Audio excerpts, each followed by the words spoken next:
The Pot of Gold, written by Julia Donaldson, illustrated by Sholto Walker.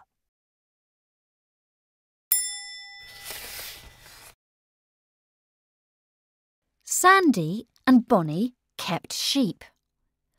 "Too many sheep," said Bonnie. "Not enough sheep," said Sandy. The two of them were always arguing. One evening, they were busy arguing when there was a tap at the door. There, on the doorstep, stood a little man. He wore a green hat and a ragged green coat. His green shoes had holes in the toes.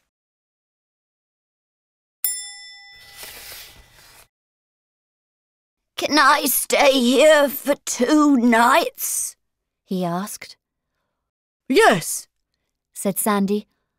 "No," said Bonnie. "I can pay," said the little man. He took 2 gold coins out of his pocket. "Well," he asked, "can I stay?" "Yes," said Sandy and Bonnie. For once, they agreed about something. They took him to his room. "Good night and good luck," said the little man. Bonnie laughed. "We never have any luck," she said. But she was wrong.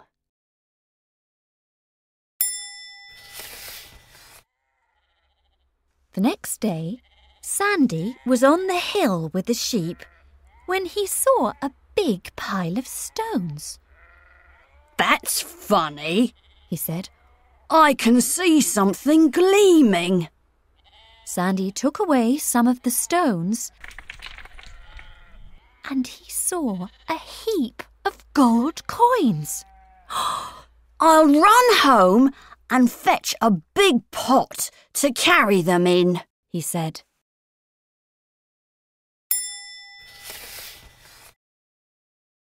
He started to run down the hill, but then he stopped.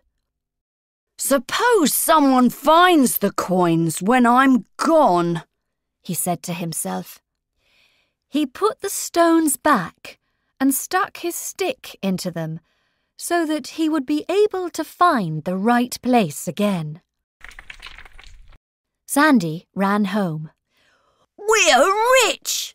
he shouted. "Don't be so silly," said Bonnie. But then Sandy told her about the gold coins. He grabbed a pot. "Let's go and get them," he said.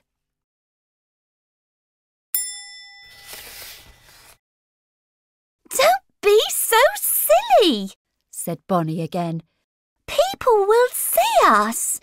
Then everyone will want some of the gold." "That's true," said Sandy.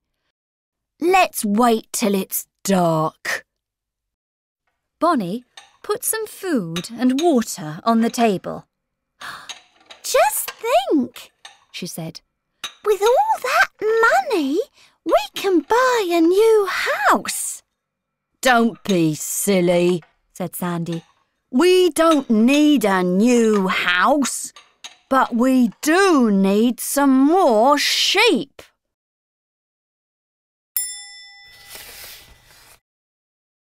"Sheep?"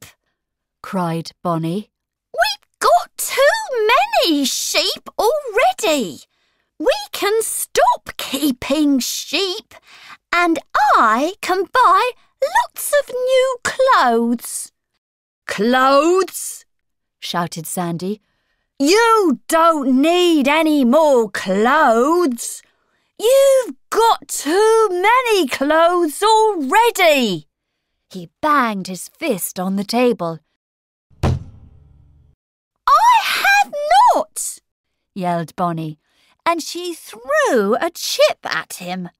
"Missed," shouted Sandy, and he threw a sausage at her.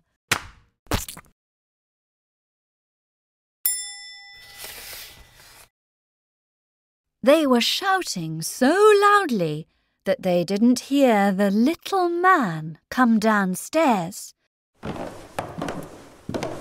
Please, could you stop making so much noise?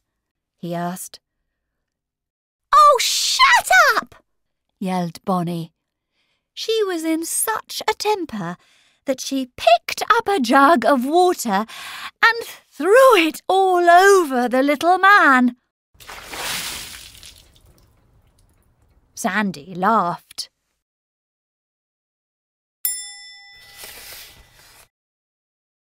The little man gave them both a funny look.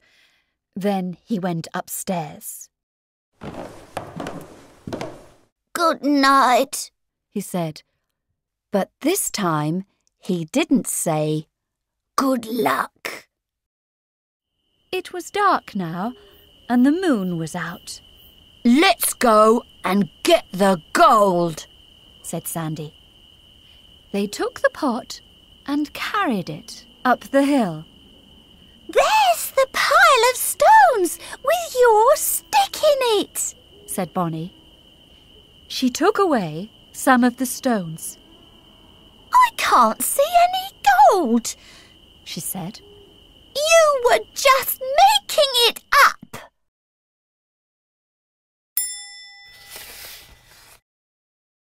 No, I wasn't, Sandy shouted. I really did find a heap of gold coins. Then he spotted another pile of stones with a stick.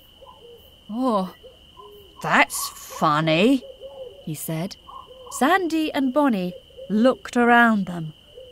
There were hundreds of piles of stones, each one with a stick in it.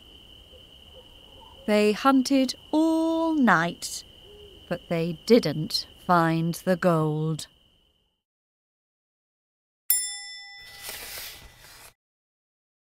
When they got home, the little man had gone, but there were 2 gold coins on the table and a note saying, "Keep looking."